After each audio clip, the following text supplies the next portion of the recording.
नमस्कार दोस्तों, मैं आपका मित्र, आपका दोस्त अमित कुमार शर्मा अपने तथास्तु ज्योतिष अमित यूट्यूब चैनल पर आपका स्वागत करता हूं। दोस्तों, हमारी चर्चा जो चल रही है वो राहु मंगल युति को लेकर चल रही है दोस्तों, जिसका पहला पार्ट हमने प्रथम भाव से लेकर के चतुर्थ भाव तक आपने और मैंने समझा। लेकिन अब दूसरा जो पार्ट है वो पंचम भाव से लेकर के अष्टम भाव तक पार्ट होगा और तीसरा पार्ट नवम भाव से लेकर के द्वादश भाव तक होगा। दोस्तों, अगर हम इसी वीडियो को एक ही पार्ट में बनाएं तो ये पार्ट जो है बहुत ज्यादा लंबा हो जाएगा। दोस्तों,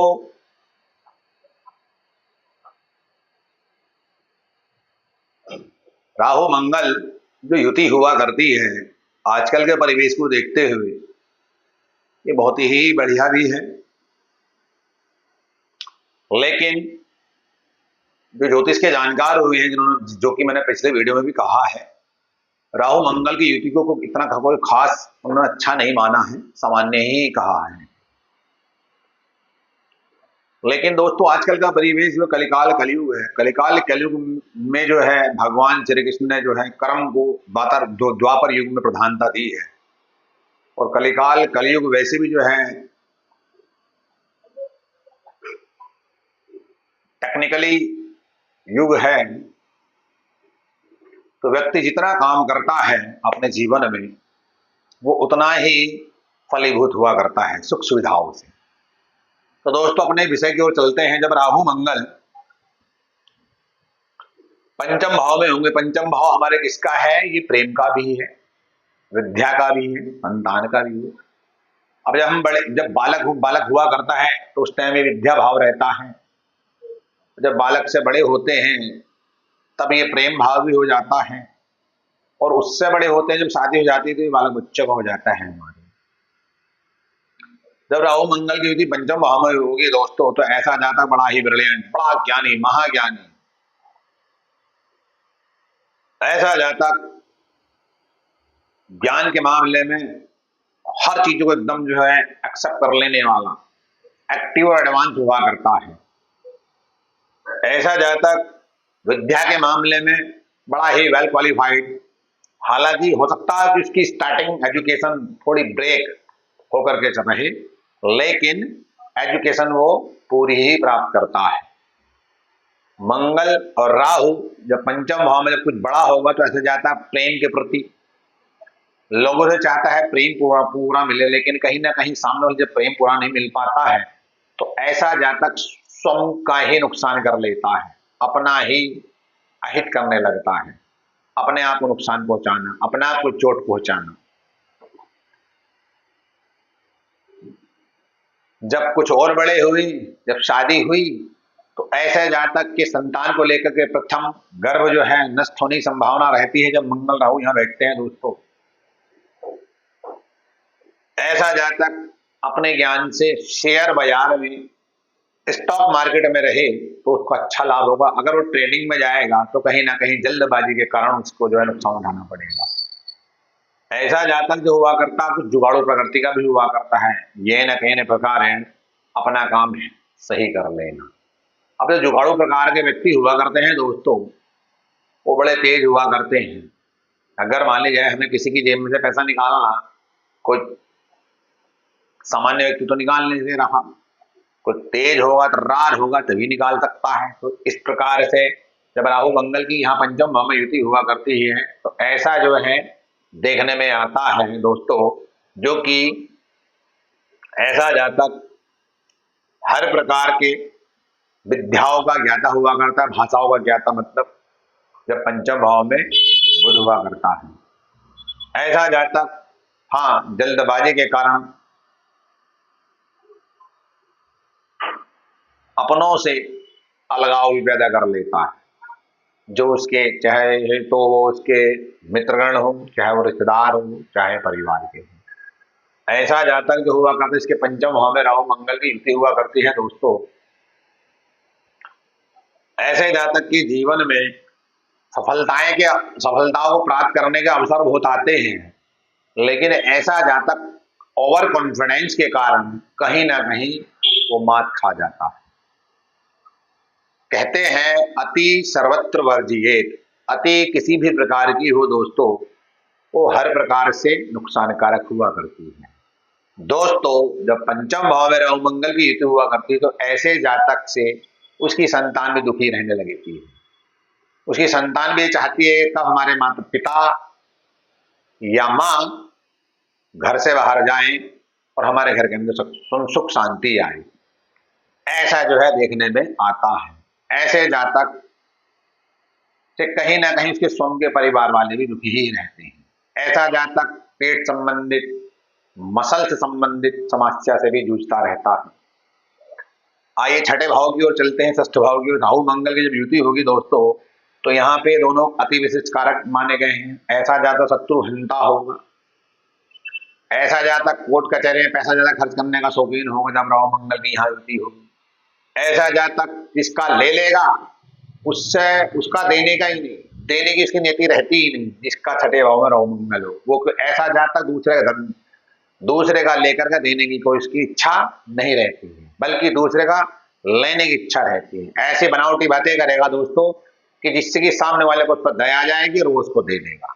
ऐसा जातक लड़ाई झगड़ों में, कोर्ट कचहरियों में धन खर्च करने में बड़ा शौकीन, छोटी छोटी बातों को हाथों हाथ FIR दर्ज करा देना और कोर्ट कचहरी केस करा देना। जबकि अधिकतर हर व्यक्ति यही चाहता है अगर कोई केस बन, कोई छोटी मोटी बात बन भी गई, बड़ी बात भी बन गई, वो घर की घर ही निपटा ली जाए, पुलिस चौकी थाने वगैरह नहीं। लेकिन इसका राहु मंगल यहाँ हुआ करता है दोस्तों, ऐसा जातक इन चीजों का शौकीन हुआ करता है।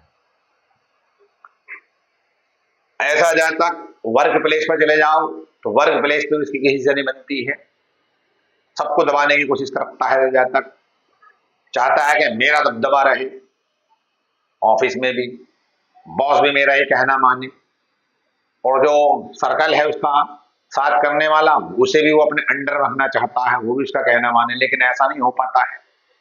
हर व्यक्ति जो है फ्रीडम, हर व्यक्ति जो है दिल की अपनी आजादी आजाद है, फ्रीडम चाहता है। जिस वजह से ऐसे जातक की जो है वर्क प्लेस पे घीसे बन पाती है। ऐसा जातक झगड़ालू प्रकार का हुआ करता है। ऐसे जातक के जीवन में जो है दिक्कतें ज्यादा रहती हैं। हालांकि शत्रु को तो हंता रहेगा, शत्रु चाहे 50 और अकेला सबको परास्त कर देगा, लेकिन कहीं ना कहीं अति सर्वत्र वर्जिएत। जब आप किसी चीज की ज्यादा अति करोगे तो कहीं ना कहीं वो भगवान को बुरी लगती है, इंसान की तो बात छोड़ो। ठीक है दोस्तों, ऐसे जातक के अंदर एक चीज हुआ करती है, ऐसा जातक किसी को माफ करना नहीं जानता, इसके छठे भाव में राहु मंगल होगा।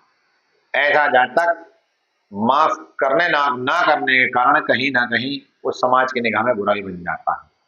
दोस्तों बड़ा व्यक्ति वही हुआ करता है जो माफ करना जानता है, जबकि माफ करने का अधिकार इंसान का नहीं, वो स्वयं भगवान का है, माफ करे या दंड दे। लेकिन फिर भी भगवान ने मनुष्य को बुद्धि दी है, विवेक दिया है, तो उसे माफ करने का अधिकार बनता है, चाहे किसी ने कितनी भी बड़ी गलती क्यों ना करी, उसको माफ कर देना चाहिए। सप्तम भाव में जब राहु मंगल होंगे तो ऐसे जातक का विवाह जीवन तो बड़ा ही प्रॉब्लमेटिक होगा। पति पत्नी के संबंध में अलगाव, दूसरे विवाह के योग, दूसरी बात का चारित्रिक रूप से जो है कमजोर होगा सब व्यक्ति, चाहे वो स्त्री हो चाहे वो पुरुष हो। दूसरी चीज का अगर किसी के साथ व्यापार करेगा तो व्यापार को लेकर भी कहीं ना कहीं दोस्तों ऐसा जातक अपने पार्टनर पर विश्वास नहीं कर पाता है, अविश्वासी रहता है, संकालु प्रकार का रहता है जातक, शक करने वाला। ऐसा जातक चाहता है जो मैंने कह दिया वही सच है, दूसरा जो कह रहा है उसका विश्वास ही नहीं करने का, जिसके सप्तम भाव में मंगल और राहु की युति होगी। और काल को उसकी कुंडली से अगर देखा जाए तो मंगल अपने ही घर से 12 होकर के बैठा हुआ है। जब मंगल अपने घर से 12 होगा तो जाहिर सी बात आयु को क्षीण करेगा वो। और सप्तम भाव द्वादश द्वितीय भाव वैसे भी मारक हुआ करता है, तो कहीं ना कहीं ऐसे जातक के जीवन में रोहारी, दुख, बीमारी ज्यादा रहेंगी, विवाह जीवन को भी लेकर के, उसको स्वयं को भी लेकर के।